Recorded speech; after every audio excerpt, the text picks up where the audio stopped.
Hi, so for our last enzyme FRQ, I want you to look at this FRQ that has an enzyme pathway in it.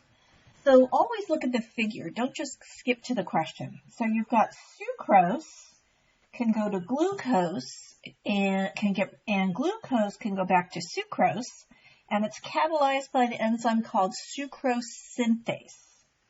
And glucose can be turned into starch, and that's by the enzyme starch synthase. A rice grain is a fruit that encloses a seed. Most of the dry mass of a rice grain is starch. In rice plants, the starch is produced by hydrolyzing sucrose. Remember, hydrolyzing comes from the word hydrolysis. It means to break down. And then linking the released glucose molecules together into starch. So sucrose is hydrolyzed or broken down into glucose, and starch synthase combines those glucose into starch. The optimal temperature range for starch synthase activity in a particular strain of rice is 27 to 30 degrees Celsius.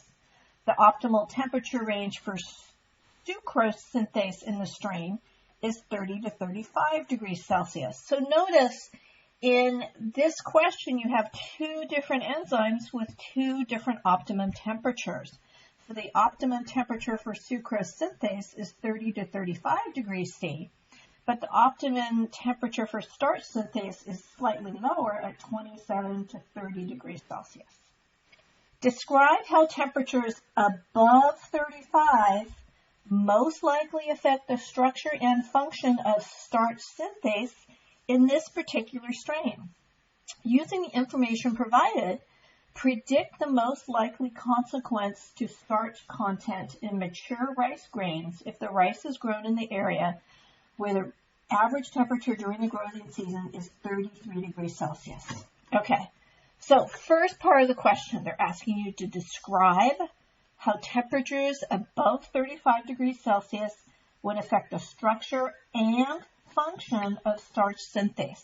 Okay, so above 35 degrees Celsius, how does that compare to the optimum temperature range for that enzyme? That's right, 35 degrees Celsius is out of that temperature range. It's above it. And what do we know happens to enzymes when we get them out of their optimum temperature range? Well, they could denature. And again, what does that mean? They change shape. And if you change shape, they are not going to function as effectively. So we could say the function would be depress or decrease. Okay, that's the first part of the question. Then they ask you, predict the most likely consequence to starch content in mature rice grains if the rice is grown in an area where the average temperature is 33 degrees Celsius. Now, if you look at 33 degrees Celsius, 33 is within the optimum temperature range of sucrose synthase, but it is above the optimum temperature range of starch synthase. So if the rice is grown at 33 degrees Celsius, which of these two enzymes is going to work better? That's right, this one is.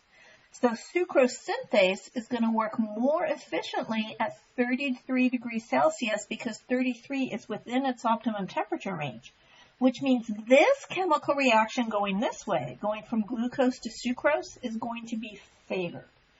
So you would say the activity of sucrose synthase would be higher, or you might also want to say more sucrose would be produced and less starch would be produced. So this is an example of a question where they give you an unfamiliar enzyme pathway. But again, all they're asking you to do is to read the question and apply your prior knowledge about enzymes to the question. All right, hope that's helpful. Bye.